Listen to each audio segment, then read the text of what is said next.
What's up, guys? Let's cover the great debate of what the best diet is. Is there a best diet? As a nutritionist, it's something that I get asked on a daily basis. For example, my friend tried keto and lost 15 pounds, or I watched Game Changers and decided to go plant-based and this worked for me. Maybe your friend tried the blood type diet and found a lot of success. So what is it about these different diets? Why do they work for some people and they don't work for others?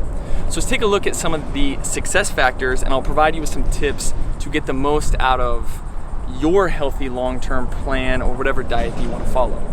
But let's think about it. If you decide to go plant-based, you're focusing on a new set or principle of guidelines, foods that you're going to be including, and there's going to be foods that don't fit into that you're going to be avoiding.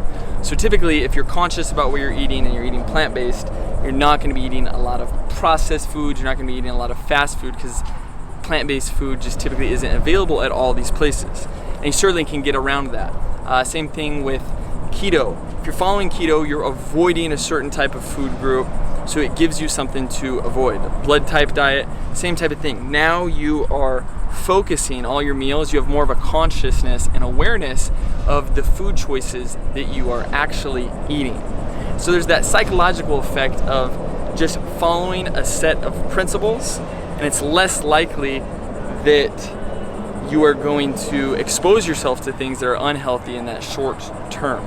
So as with all information which is overloaded in a time like this, you need to be devil's advocate and say, what are the positives about this? What are the negatives about this? Does this fit into my lifestyle? So something you have to ask yourself is this going to make your life easier or bring more challenges? Because if it is going to be too many challenges, that's stress. Any sort of change is stress as it is, but that stress should be temporary, and on the other side of that should be good results and positivity to help reinforce.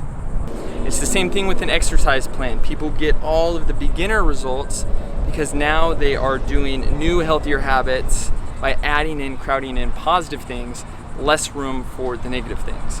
So the number one thing that you need to do is create awareness and a consciousness of new guidelines that you are focusing on. When you're focusing on those good things, as far as foods that you want to eat and add in, it's less likely that you're going to leave things to chance and accidentally go through a drive-through. So if you're following a certain type of food, maybe it's eating every 3 hours or eating every 4 hours, or it's keto, those are the foods you're focusing on, and it's less room for chance. It needs to fit in with your lifestyle, and there's all the non-diet factors that play into that.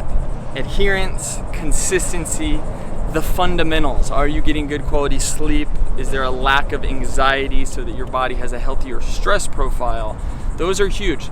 So for instance, eating plant-based, if you live in a house full of everyone eating meat and you go hunting all the time, like that might not make as much sense. Same thing with keto or low carb. If you come from a family that eats baked goods and desserts, it certainly can be done, but it's going to be more challenging depending on what you have available to you. So you have to think of all the non-diet factors, the psychological factors, as far as, is this something that is going to fit with your lifestyle? Because many people set themselves up for failure by doing something that just doesn't make sense for them. You know, all of our bodies have different needs. And related to that, it has to be something that you give a chance. Too often people, Monday through Friday, will follow some sort of guidelines, or they'll try a diet for a few days and it didn't work, or try meditating for a couple times and it just didn't work.